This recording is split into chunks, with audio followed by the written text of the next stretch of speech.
One day, three men were out hunting in the forest, and they came upon a cave, a little area which was set aside, kind of had some brush in it, and they decided to kind of make their way into it.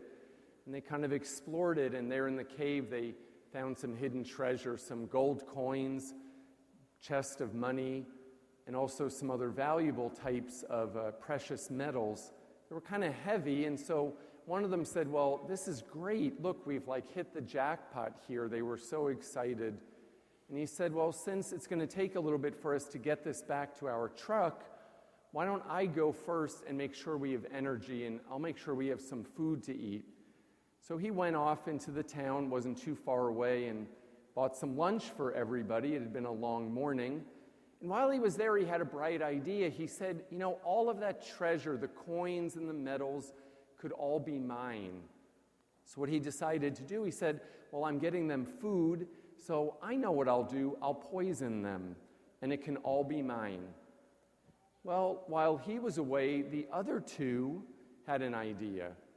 And they said, well, maybe we shouldn't share this three ways.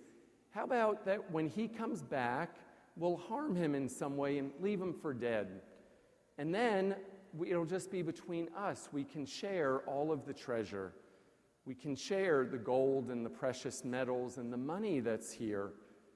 So sure enough, the one man went back after poisoning the food, and he went back, and as soon as he got there back to the cave or the place where the others were, they went after him. But he left the sandwiches there. They went after him and left him unconscious. Then they kind of went and they said, well, this is great. It's only going to be between the two of us now to share the wealth.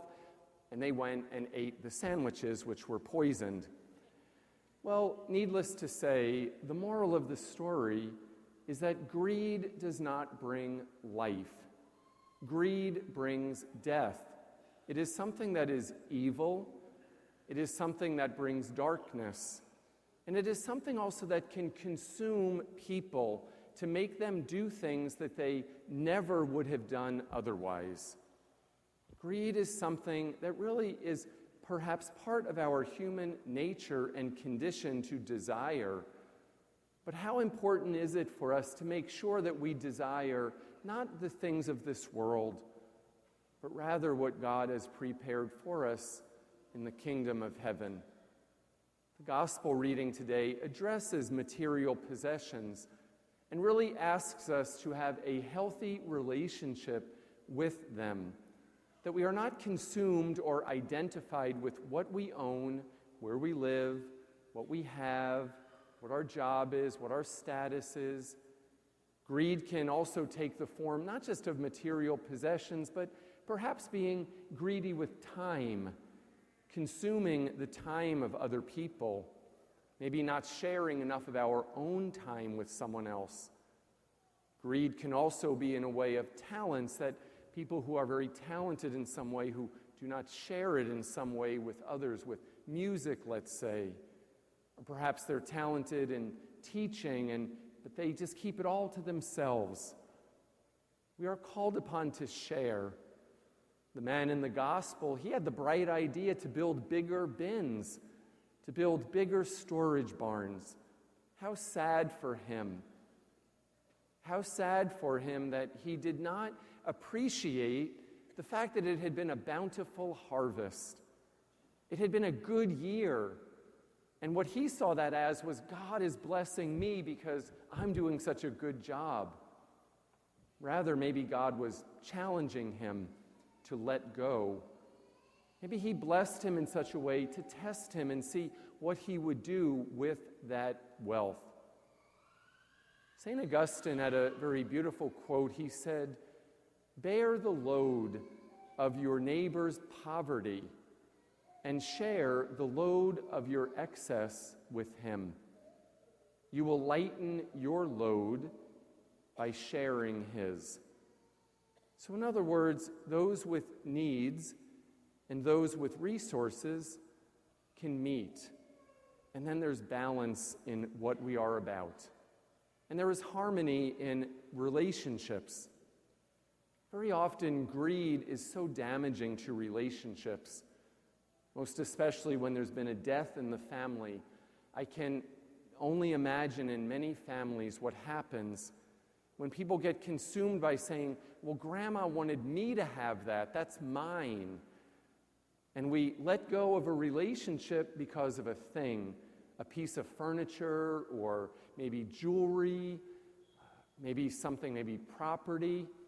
I'm so glad, dear brother, that never happened to us, of course.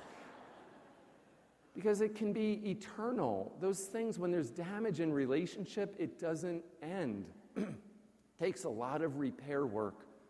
It happens when spouses make the decision to split. And how sad it is already with divorce and the grief that occurs with that then also there can be a greed involved too. Not only necessarily about things, but about children, and about what's mine and what's yours, and it's to the detriment of the children. So we are really cautioned today against our inclination to be greedy.